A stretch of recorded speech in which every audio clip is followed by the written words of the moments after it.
Hi అండి. నేనైతే puri and అలాగే చికెన్ కర్రీ కాంబినేషన్ ట్రై చేసి చాలాలు అయిపోయిందండి. సో, మళ్ళీ చేశాను. సూపర్‌గా వచ్చింది. సో, మీతో షేర్ చేసుకుందాం అని అనుకుంటున్నాను. గ్రేవీ అయితే చాలా బావుంటదండి.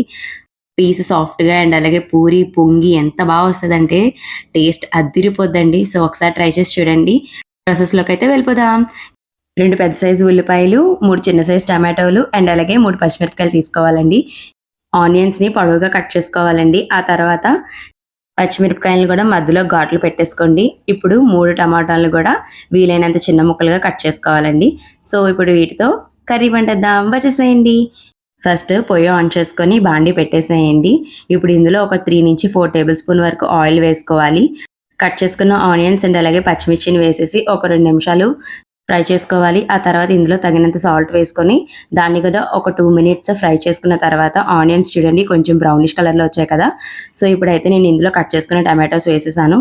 దీన్ని కూడా ఒక 2 మినిట్స్ కుక్ చేసుకోవాలి. టమాటోస్ కొంచెం సాఫ్ట్‌గా అయిన తర్వాత 1 టేబుల్ స్పూన్ వరకు అల్లం వెల్లుల్లి పేస్ట్ వేసుకొని దాన్ని కూడా ఒక 2 నిమిషాలు కలుపుకొని మూత పెట్టేసి వదిలేసేయండి. ఇప్పుడు పచ్చి అంతా పోయిన తర్వాత ఇందులో చిటికెడు పసుపు యాడ్ చేసుకొని దాన్ని కూడా ఒక 2 మినిట్స్ ఫ్రై చేసేసేయండి. సో, ఇప్పుడు ఇందులో మనం ముందుగా కడిగి పెట్టుకున్నటువంటి చికెన్ వేసుకోవాలి. నేను ఇక్కడ అర కేజీ చికెన్ వరకు తీసుకున్నానండి.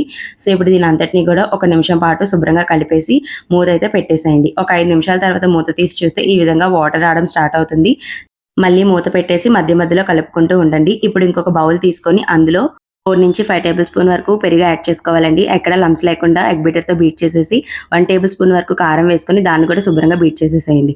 ఇప్పుడు ఇందులో 1 టేబుల్ స్పూన్ ధనియాల పొడి, 1 table spoon chicken masala, 1 table spoon garam masala వేసుకొని వీటిని కూడా ఒకసారి కలుపుకున్న తర్వాత మనం ముందుగా మిక్స్ చేసుకొని ఉంచుకున్నటువంటి పెరుగు ఉంది కదండీ! దాన్ని కూడా ఇందులో యాడ్ చేసేసేయండి. మొత్తంగా బాగా కలిపేసుకోవాలి. ఇప్పుడు కలిపేసిన తర్వాత ఒక 5 మినిట్స్ వరకు మూత పెట్టి వదిలేసేయండి. ఆ తర్వాత మూత తీసి చూస్తే ఈ విధంగా నూనంతా పైకి తేలి దగ్గరకి అయ్యి ఉంటుందండి.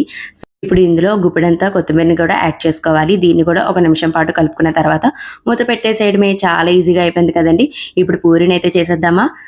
చాలా సింపుల్‌గా చేసేసుకోవచ్చండి. కానీ టేస్ట్ మాత్రం అదిరిపోతుందండి. గ్రేవీకి గ్రేవీ, సాఫ్ట్‌నెస్‌కి సాఫ్ట్‌నెస్ చాలా బావుంటుందండి. సో, తప్పకుండా ట్రై చేయండి. ఈసారి మీరు మీ ఇంట్లో పూరి ట్రై చేసినప్పుడు తప్పకుండా ఈ కాంబినేషన్‌లో కర్రీ అయితే చేయండి. చాలా రుచిగా ఉంటుంది. నెక్స్ట్ టైమ్ మళ్ళీ ఇలాగే చేయాలి అనుకుంటారు. పూరి కూడా బూరి పొంగినట్టు పొంగిపోయింది. సో, ఇప్పుడు దీన్ని ఒక ప్లేట్‌లోకి సర్వ్ చేసుకొని తినేద్దాం. చాలా టేస్టీగా ఉంటుంది. మీరు మీ ఇంట్లో పూరి ట్రై చేసినప్పుడు కాంబినేషన్‌గా ఏ నాన్ వెజ్ కర్రీ వండుకుంటారో కామెంట్ ద్వారా కామెంట్ చేసేసేయండి. అండ్ అలాగే నేనైతే ఛానెల్ కొత్తగా స్టార్ట్ చేశానండి. సో, చాలా మంది మన వీడియోస్ చూస్తున్నారు కానీ సబ్స్క్రైబ్ చేయకుండానే వెళ్ళిపోతున్నారండి. సో, ప్లీజ్ మీ అందరి సపోర్ట్ నాకు కావాలి. సో, తప్పకుండా సబ్స్క్రైబ్ చేసుకొని లైక్ చేయడం మాత్రం మర్చిపోవద్దండి. అలాగే మీ అందరి సపోర్ట్‌తో నన్ను ముందుకు నడిపిస్తారని అనుకుంటున్నాను. నెక్స్ట్ వీడియోతో మళ్ళీ కలుద్దాం. Bye bye. సబ్స్క్రైబ్ చేసుకోవడం మాత్రం మర్చిపోవద్దే.